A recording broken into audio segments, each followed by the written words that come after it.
Binisita namin ang bagong branch ni Tiwata dito sa Tenyo Street, EDSA, Caloocan City, bago ito mag-MCU.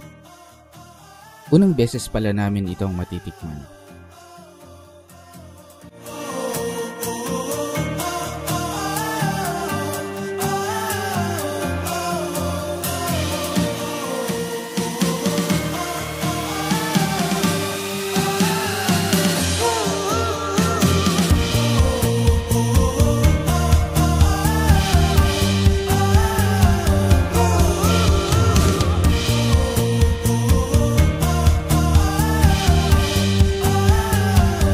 Malinis at malawak ang kainan nila rito. 24 hours din pala silang bukas dito.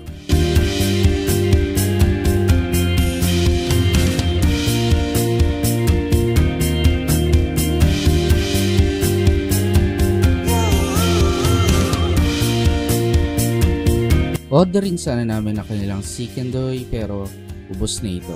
Kaya in-order na lang namin ang kanilang Pares Overload at Pares Original. Kahit dalawang menu ang in-order namin ay mas napukaw ng pansin namin ang Pares Overload.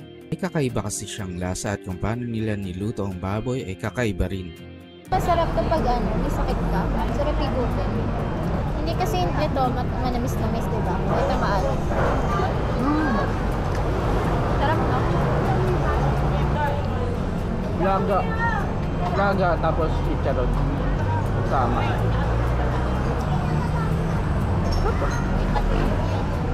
Diba? Sarap. Yung sabaw niya, lasang ano? Lasang chicharon, no? Ang masarap dito, parang nakakawala ng ng busog. Pag umigop ka ng sabaw. Overload, no? Overload.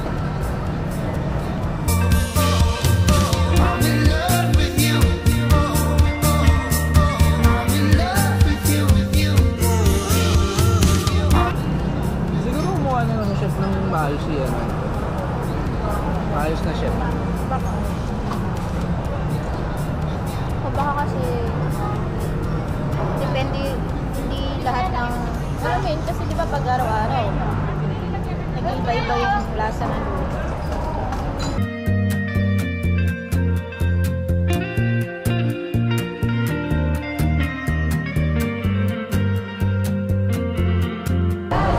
Saka sama sa Pares, only rice,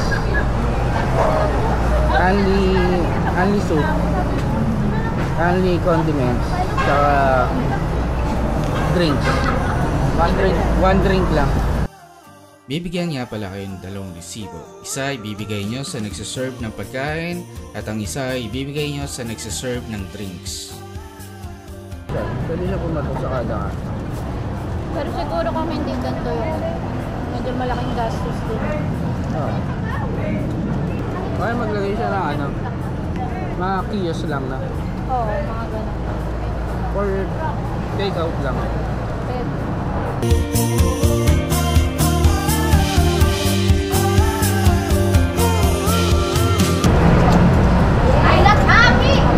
Hinahanap ko yung sinasabi nilang maalat daw.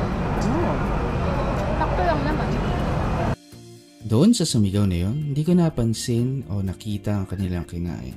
Pero sa amin, saktong-sakto ang lasa ng aming mga kinain, pati na ang presyo ng mga ito.